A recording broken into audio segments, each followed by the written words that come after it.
For almost 30 years, the smartest cryptographers on Earth chased the same Holy Grail, a way to run any computation on your data while it stays completely locked.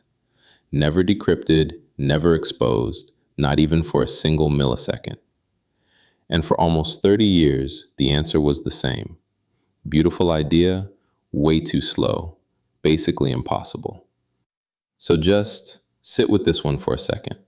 On December 30th, 2025, a small company out of Paris quietly moved a fully private stablecoin across Ethereum, and it cost about 13 cents. The holy grail of cryptography for the price of a gumball.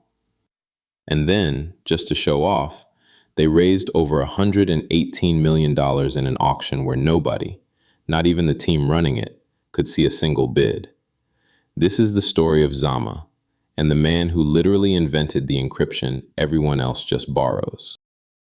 So where does a company like this even come from?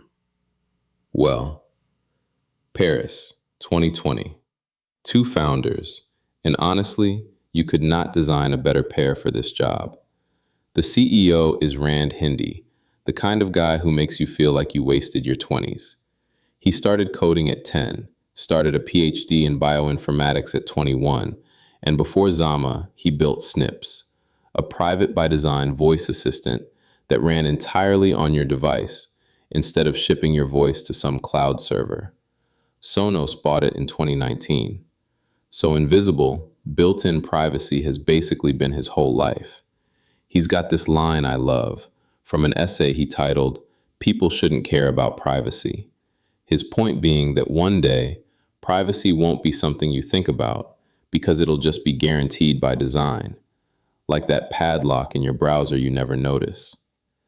And then there's the other founder, and this part gives me a little chill. The chief technologist is Pascal Paillier. If you ever took a cryptography class, you've seen his name, because back in 1999, Pascal invented the Paillier crypto system. It's in the textbooks, 12,000 citations, one of the first schemes that could do a little math on encrypted data. So sit with that. The man who wrote a founding chapter of this entire field is the CTO, in the trenches, trying to finish what he started 25 years ago. Last year, the field made him an official fellow, their Hall of Fame. So that's your team, the privacy obsessive and the living legend. Okay, let's talk about the magic trick, because you can't understand Zama without this one idea. It's called fully homomorphic encryption, FHE, and the name is scarier than the thing.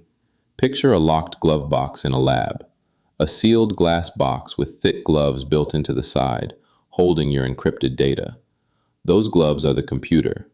FHE lets a computer reach in and do all the math, add, compare, run a whole program, while everything stays locked inside the entire time. The answer comes out still encrypted, and only you, with your key, can open it. Compare that to the internet today. When you see that little padlock, your data is encrypted while it travels, but the moment it hits the server to get used, it's decrypted. It sits there in the open. And that's the moment every hacker and every breach is waiting for. FHE closes that gap. Rand even calls it HTTPZ, the version where your data is never exposed, not even during the computation. So if this is so amazing, why are we only hearing about it now? Because for 30 years, it was science fiction. The idea was floated in 1978, and nobody made it truly work until 2009, when Craig Gentry cracked it in his PhD thesis. And even then, his version took about 30 minutes to do one tiny operation. 30 minutes for a single step. That's why the world shelved it. And this is Zama's whole reason to exist. They dragged that 30-minute operation down to under a single millisecond on a modern chip, from half an hour to a blink. That's the leap that turned a beautiful theory into something you can actually run on a blockchain. So how do you bolt this onto Ethereum? Here's the smart call. They did not build a new blockchain. Zama is not another layer 1 shouting for attention. It's a confidentiality layer that plugs into the chains you already use. A developer just writes a normal smart contract. in the same solidity they know, except now they can use encrypted variables. And here's the clever bit. Ethereum itself doesn't do that heavy encrypted math because it would grind to a halt. The contract just leaves a little note that says, hey, some encrypted work needs doing. And off to the side, specialized machines called coprocessors pick up that work, crunch the FHE math in the background, and post the encrypted answer back. The chain stays fast, and the hard part happens off stage. Now the obvious question.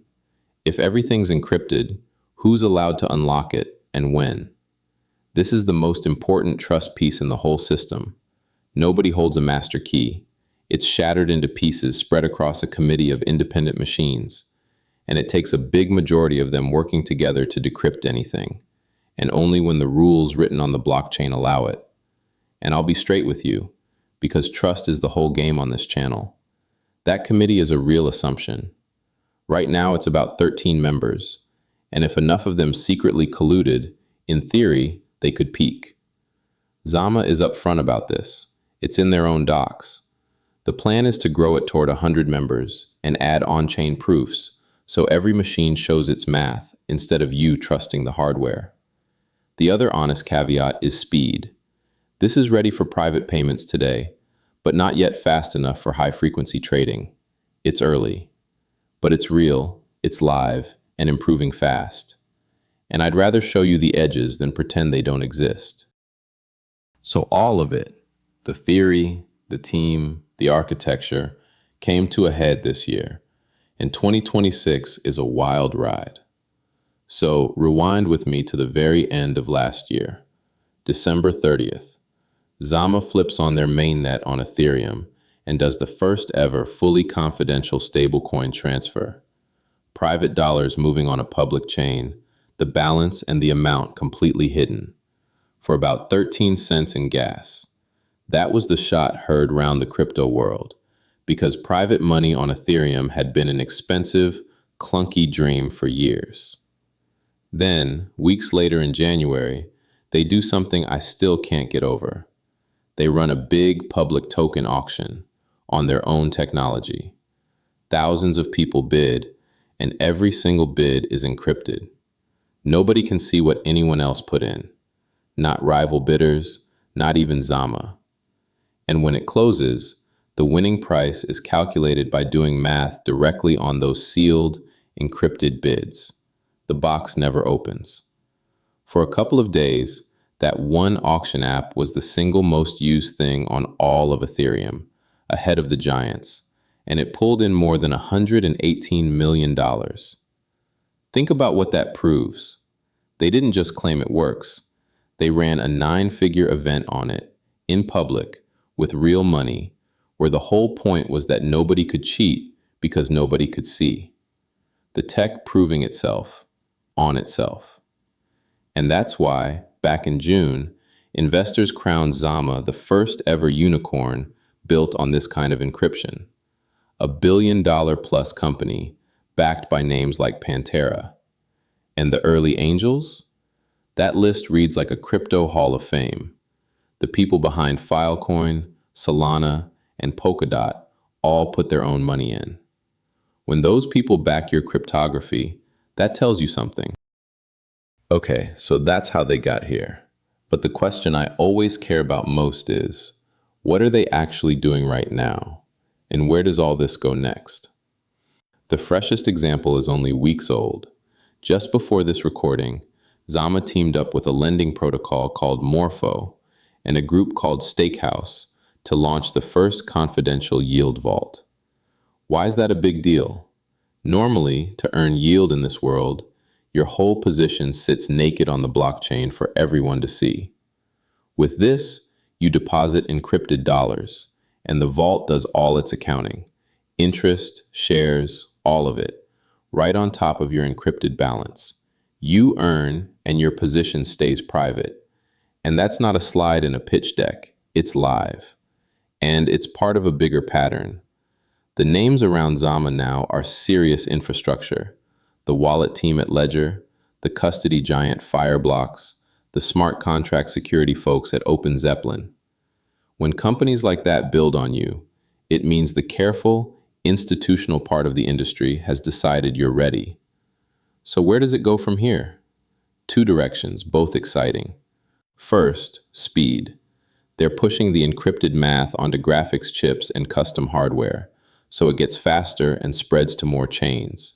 And second, the one that makes my brain tingle, artificial intelligence.